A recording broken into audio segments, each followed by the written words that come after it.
Hi friends, പുതിയൊരു വീഡിയോയിലേക്ക് എല്ലാവർക്കും സ്വാഗതം. അങ്ങനെ വർഷ ശ്രീകാന്തിനോട് സ്വത്ത് ഭാഗം വയ്ക്കേണ്ട കാര്യം പറയുകയാണ്. എന്നിട്ട് ശ്രീകാന്ത് പറയുന്നുണ്ട്, ഒരിക്കലും അച്ഛനത് അങ്ങനെ അവൻ എഴുതി കൊടുക്കൊന്നുമില്ല എന്ന് പറയുമ്പോൾ അച്ഛൻ എഴുതി കൊടുക്കൂല, പക്ഷെ അച്ഛൻ്റെ കാലം കഴിഞ്ഞാൽ നിങ്ങളുടെ അമ്മ അത് എഴുതി കൊടുക്കും, മുത്തശ്ശി അത് എഴുതിപ്പിക്കും. അതിന് മുമ്പേ കാര്യങ്ങൾ ചെയ്യണം. ഇപ്പോൾ വേദനെ ദർശനാണ് കല്യാണം കഴിച്ചതെന്നുണ്ടെങ്കിൽ ഇതൊന്നും നിങ്ങളോട് പറയേണ്ട ആവശ്യം എനിക്ക് വരില്ലായിരുന്നു. പക്ഷേ ഇപ്പോൾ അതല്ല, ഇതൊക്കെ ഒരു തെമ്മാടി അനുഭവിക്കും എന്ന് കണ്ടാൽ പിന്നെ അങ്ങനെ പറയാതിരിക്കാൻ പറ്റുമോ? എനിക്ക് ഇങ്ങനെ മനസ്സിൽ തോന്നി, അത് ഞാൻ നിങ്ങളോട് പറഞ്ഞു എന്ന് പറയാൻ കേട്ടോ. ശരി, ഞാൻ അച്ഛനോട് വേണ്ടത് സംസാരിക്കാം, പക്ഷേ ഈ ഒരു കാര്യം ഇത് വേറെ ആരോടും പറയരുതിട്ട് എവിടെയെന്ന് പറയട്ടെ. ആഹാ, ഇനി ഞാനിതിവിടെ ആരോട് പറയാൻ? അങ്ങനെ പറഞ്ഞിട്ടുണ്ടെങ്കിൽ നിങ്ങളുടെ അച്ഛനെ ഞാൻ കൊല്ലാൻ നോക്കിയെന്നായിരിക്കും ഇവിടെ ഉള്ളവർ പറയുന്നത്. എന്തായാലും നിങ്ങൾ വേണ്ടതുപോലെ ആലോചിച്ചിട്ട് ഒരു തീരുമാനം എടുക്കാൻ പറഞ്ഞിട്ട് വർഷം അവിടെ നിന്ന് എഴുന്നേറ്റ് പോകാൻ കേട്ടോ. ശ്രീകാന്ത് ഇങ്ങനെ ആലോചിച്ചിരിക്കുകയാണ് എന്താണ് ചെയ്യേണ്ടതെന്ന്. പിന്നീട് കാണിക്കുന്നത് നമ്മളെ വേദനയാണ് കേട്ടോ. വേദന ഇങ്ങനെ കാലിങ്ങനെ ഒഴിഞ്ഞുകൊണ്ടിരിക്കുകയാണ്. ഈ സമയത്ത് നന്ദിനി അവിടേക്ക് വരാൻ കേട്ടോ. ആഹാ, നന്ദിനി അടുത്തിനെ കണ്ടില്ലല്ലോ എന്ന് വിചാരിച്ചിരിക്കുകയായിരുന്നു. അതെന്തിനാ നീ എന്നെ കാണുന്നത്? അല്ല, നമ്മൾ ഇടയ്ക്കിടയ്ക്ക് ഇങ്ങനെ ഓർക്കുമല്ലോ. എന്തിനാണ് എന്നെ ഓർക്കുന്നത്? അല്ല, നമ്മുടെ മിത്രങ്ങളെ മാത്രമല്ല ശത്രുക്കളെ ഇടയ്ക്കിടയ്ക്ക് ഓർക്കണം എന്ന് പറയട്ടോ. എൻ്റെ ഇപ്പം നന്ദിനിയടുത്ത് ഇങ്ങോട്ട് വന്നത്, നീ കുപ്പിലേക്ക് വെച്ചിരിക്കുന്ന അമ്മയുണ്ടല്ലോ, ആ അമ്മ പറഞ്ഞു ഇവിടെ അടിച്ചോരി വൃത്തിയാക്കാനായിട്ട് എന്ന് പറയട്ടോ. ഓ, അതിന് വേണ്ടിയിട്ടാണല്ലേ. ഇവിടെ ആകെ പൊടിയാണല്ലോ എന്ന് പറയട്ടോ നന്ദിനി.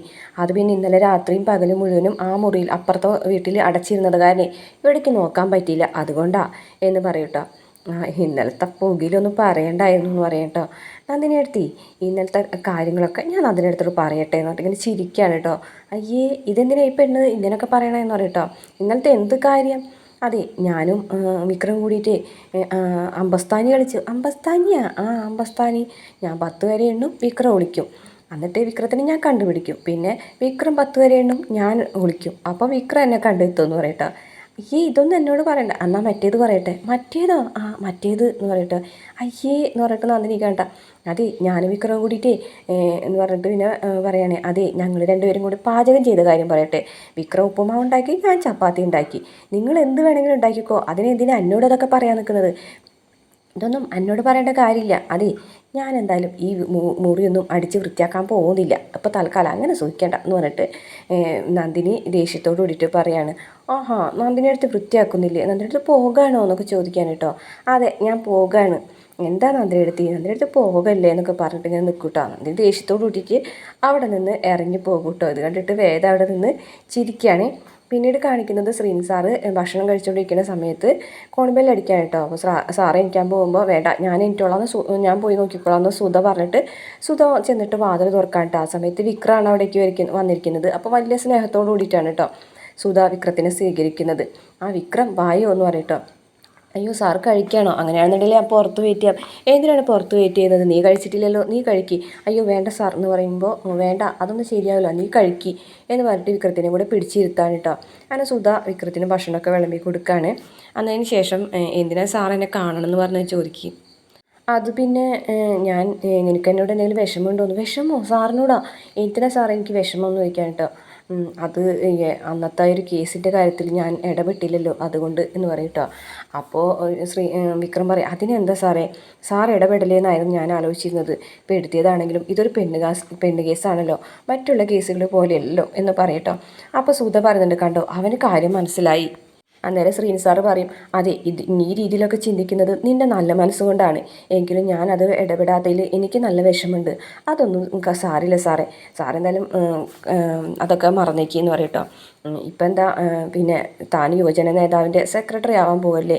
അയ്യോ, അതൊന്നും വേണ്ട സാറേ, എനിക്കതൊന്നും ചേരൂല, അതും കൂടെ പറയാനാണ് ഞാൻ വന്നത്. ഇവിടെ എന്തെങ്കിലും ശ്രീൻ സാറിൻ്റെ കാര്യമുണ്ടോ? അങ്ങനെയാണ് ഞാൻ സാധിച്ചു തരാം. ആ, ഇപ്പോൾ ഒരു കാര്യമുണ്ട് എന്ന് സുധ പറയട്ടോ. അയ്യോ, അപ്പോൾ ശ്രീൻ സാർ അയ്യോ നീ അതൊന്നും വിക്രത്തിനോട് പറയണ്ട. അതെന്താ പറഞ്ഞാൽ?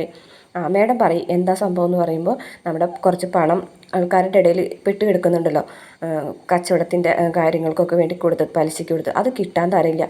ആണോ? ആ, അത് ഞാൻ വാങ്ങിച്ചിരുന്നതാണ്, പക്ഷേ ഇപ്പോൾ പൊളിക്കാനൊക്കെ അല്ലേ പോകുന്നത്, അതൊന്ന് വാങ്ങിച്ചു തരണം. അതിനെന്താ, ഞാൻ വാങ്ങിച്ചു തരാം എന്നൊക്കെ വിക്രം പറയും കേട്ടോ. പിന്നീട് കാണിക്കുന്നത് രാത്രി വിക്രം വീട്ടിലേക്ക് വരുമ്പോൾ കമലാമ്മയാണ് കേട്ടോ വീട്ടിൽ ഉറങ്ങാതെ കാത്തിരിക്കുന്നത്, വേദന എടുക്കാണല്ലോ. അപ്പോൾ എന്താ അമ്മേ? അതെ, നിന്നോട് ഞാൻ നീ ഭക്ഷണം കഴിക്കുന്നില്ലേ? ഇല്ല, ഞാൻ ഭക്ഷണം കഴിക്കുന്നില്ല. ഞാൻ ജോസഫും അനിയൻകുട്ടിയും പുറത്തുനിന്ന് കഴിച്ചു രാത്രി 7 മണിക്ക് എന്ന് പറയട്ടോ. അപ്പോൾ പറയുന്നുണ്ട്, നീ ഒരു കാര്യം ചെയ്യ്, വേദയ്ക്ക് തീരെ വയ്യ, വേദന കൊണ്ട് സഹിക്കാൻ പറ്റും, നീ ആ കുഴമ്പൊക്കെ ഇട്ട് ഒഴിഞ്ഞു കൊടുക്കും. പിന്നെ എനിക്ക് അവൾക്ക് കുഴമ്പിട്ട് ഒഴിഞ്ഞു കൊടുക്കലല്ലേ, അവളെ വായൽനാക്കിനൊന്നും ഒരു കുറവില്ലല്ലോ, ഞാനൊന്നും ചെയ്തു കൊടുക്കില്ല എന്നൊക്കെ പറഞ്ഞിട്ട് ദേഷ്യത്തോട് കൂടിയിട്ട് അകത്തേക്ക് പോകട്ടോ. ഇവൻ്റെ ഒരു കാര്യം എന്ന് പറയും. അങ്ങനെ അകത്ത് വന്നിട്ട് നോക്കുമ്പോൾ വേദ കിടന്ന് ഉറങ്ങാണ് കേട്ടോ. അങ്ങനെ ഷർട്ടൊക്കെ മാറിയിട്ട് വന്നതിന് ശേഷം വേദയുടെ കാലിലേക്ക് കുറച്ച് നേരം നോക്കി നിൽക്കുന്നുണ്ട് കേട്ടോ. അതിന് ശേഷം പിന്നീട് വേദൻ്റെ പായൊക്കെ എടുത്തിട്ട് വിരിച്ചിട്ട് വിക്രം കെടുക്കുന്ന സമയത്തും വേദന കാലിലേക്ക് വിക്രം നോക്കുന്നുണ്ട് കേട്ടോ എങ്ങനെയുണ്ട് എന്ന്. അതിനുശേഷം വേദന ഇങ്ങനെ അങ്ങോട്ടും ഇങ്ങോട്ടൊക്കെ തിരിയുന്നുണ്ട് കേട്ടോ വേദന കൊണ്ട്. അപ്പോൾ വിക്രം എഴുന്നേറ്റ് ഇടയ്ക്കിടയ്ക്ക് നോക്കുന്നുണ്ട്. പിന്നീട് കാണിക്കുന്നത് അച്ഛൻ്റെ അടുത്തേക്ക് അമ്മ വരുമ്പോൾ വിക്രം വന്നല്ലേ എന്ന് ചോദിക്കാണ്ട്, ആ വന്നു, ഞാൻ കേട്ടു നീ അവനോട് സംസാരിക്കുന്നതൊക്കെ. അവനോട് അതൊക്കെ പറഞ്ഞിട്ട് വല്ല കാര്യമുണ്ടോ? അവനതൊന്നും ചെയ്യൂല, അവനതൊന്നും ചെയ്യാൻ പറ്റില്ല എന്ന് പറയട്ടോ. അപ്പോൾ കമലാമ്മ ഒന്നും മിണ്ടില്ല. എന്നിട്ട് പറയുന്നുണ്ട്, അതെ വേദയ്ക്ക് എങ്ങനെയുണ്ടെന്ന് ചോദിക്കട്ടോ. അപ്പോൾ കമലാമ്മയ്ക്ക് ആകെ അത്ഭുതം ഉണ്ടാ. എന്താ നിങ്ങൾ ചോദിച്ചത്? വേദയ്ക്ക് എങ്ങനെയുണ്ടെന്ന്? അത് അവൾക്ക് കുഴപ്പമില്ല എന്ന് പറയട്ടോ. എന്തായാലും ഒരു കാര്യം ചെയ്യും, നാളെ ഡോക്ടറെ അടുത്തൊന്ന് കൊണ്ടുപോകും. അയ്യോ, മാഷ് തന്നെയാണോ അത് പറയുന്നത്? എന്താ ഞാൻ പറഞ്ഞാൽ ശരിയാവൂലേ എന്ന് ചോദിക്കാനിട്ട്. അല്ല, മാഷ് വേദന കാര്യത്തിലൊന്നും ഇടപെടാറില്ലല്ലോ. അപ്പോൾ മാഷ് പറയും, നമ്മുടെ വീട്ടിലെ കുട്ടിയല്ലേ, അവൾക്ക് എന്തെങ്കിലും പറ്റിയിട്ടുണ്ടെങ്കിൽ അത് നമ്മുടെ പിടിപ്പുകൊണ്ടാണെന്നല്ലേ ആൾക്കാർ വിചാരിക്കുള്ളൂ. അതുകൊണ്ട് ഒരു കാര്യം ചെയ്യും, നാളെ ഡോക്ടറെ അടുത്ത് പോകും. അതൊന്നും വേണ്ട മാഷേ, 2-3 ദിവസം മുറിവെണ്ണ തേച്ചിട്ട് ഒഴിഞ്ഞു കൊടുത്താൽ മതി, അപ്പോൾ ശരിയാവും എന്ന് പറയും. അങ്ങനെയാണെങ്കിൽ അത് നീ തന്നെ ചെയ്താൽ മതി, അവനെ ഏൽപ്പിക്കേണ്ട. പിന്നെ പണ്ട് ഞാൻ കാലൊടിഞ്ഞപ്പോൾ നടന്നിരുന്നൊരു വാക്കറുണ്ടല്ലോ, അത് അവൾക്ക് എടുത്തു കൊടുക്കുക എന്ന് പറയട്ടോ. അപ്പോൾ കമലാമ്മയ്ക്ക് ഭയങ്കര സന്തോഷമാവും. പിറ്റേ ദിവസം രാവിലെ തന്നെ വേദന ഇങ്ങനെ ഓയിൽമെൻറ്റ് എടുക്കാനായിട്ട് കൈ എത്തിക്കുകയാണ്. അപ്പോൾ വിക്രം കുളിച്ച് വരുന്നുണ്ട്. അപ്പോൾ ഇങ്ങനെ എത്താണ്ടാകുമ്പോൾ വേദാളം എന്തെങ്കിലും ഹെൽപ്പ് വേണമെങ്കിൽ ചോദിച്ചാൽ പോരെ, ഞാൻ ചെയ്ത് തരില്ലേ എന്ന് പറഞ്ഞിട്ട് ആ ഓയിൽമെൻറ്റ് എടുത്തിട്ട് എറിയാണ് കേട്ടോ. അപ്പോൾ അത് താഴേക്ക് വീഴും. അതൊന്ന് ക്യാച്ച് ചെയ്യാൻ പോലും നിനക്ക് പറ്റൂലേടി എന്ന് ചോദിച്ചിട്ട് ആ ഓയിൽമെൻറ്റ് എടുത്തിട്ട് വേദന കയ്യിൽ കൊടുക്കുകയാണ്. എന്നതിന് ശേഷം വേദനയോട് ഓയിൽമെൻറ്റ് തേച്ചോളാൻ പറഞ്ഞിട്ട് വിക്രം പോയിട്ട് മുടിയൊക്കെ ചീകുകയാണ്. അപ്പോൾ വേദന ഇങ്ങനെ പറയും, അതെ വിക്രം എനിക്കൊരു ഹെൽപ്പ് ചെയ്തു തരുമോ? എന്താ എന്ന് ചോദിക്കും. അതല്ല, ഈ ഓയിൽമെൻറ്റ് ഒന്ന് തേച്ച് തരുമോ എന്ന് ചോദിക്കുകയാണ് കേട്ടോ. തേച്ച് തരാൻ ബുദ്ധിമുട്ടാവും. ബുദ്ധിമുട്ടാവും ഇന്നലെ തന്നെ ഞാൻ പറഞ്ഞല്ലോ എന്ന് പറയുകയാണ്. അപ്പോൾ വേദ പറയുന്നുണ്ട്, മനുഷ്യന് ഒരു നന്ദിയില്ല, നിങ്ങളെങ്ങനെ ശരിക്കും വെട്ടുപോത്തായിപ്പോയത് എന്ന് ചോദിക്കുകയാണ്. എടി നീ എന്താ പറയുന്നത്? അതല്ല, ഞാൻ എന്ത് നന്ദികേടാ നിന്നോട് കാണിച്ചത് എന്ന് ചോദിക്കും. അല്ല, നിങ്ങൾക്ക് ഞാൻ എന്തൊക്കെ ചെയ്തു തന്നിട്ടുണ്ട്.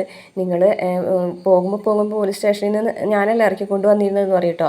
അത് നിൻ്റെ കുഴപ്പം കൊണ്ട് തന്നെയാണ് അറിയട്ടോ. ആദ്യം പോലീസ് സ്റ്റേഷനിൽ നിന്ന് ഇറക്കിയത് നിൻ്റെ അച്ഛൻ കാരനാണ്, പിന്നെ നിൻ്റെ ചേട്ടൻ കാരണം പോലീസ് സ്റ്റേഷനിൽ ഇറങ്ങിയിട്ട് ഒക്കെ നീ കാരണമല്ലോ എന്ന് പറയട്ടോ. അപ്പോൾ ആ പെണ്ണിനെ കയറി പിടിക്കാൻ പോയതോ എന്ന് ചോദിക്കട്ടോ. എടി എന്ന് പറഞ്ഞിട്ട് ദേഷ്യത്തോട് കൂടിയിട്ട് ചൂണ്ടിക്കാണിക്കാണ്ടോ.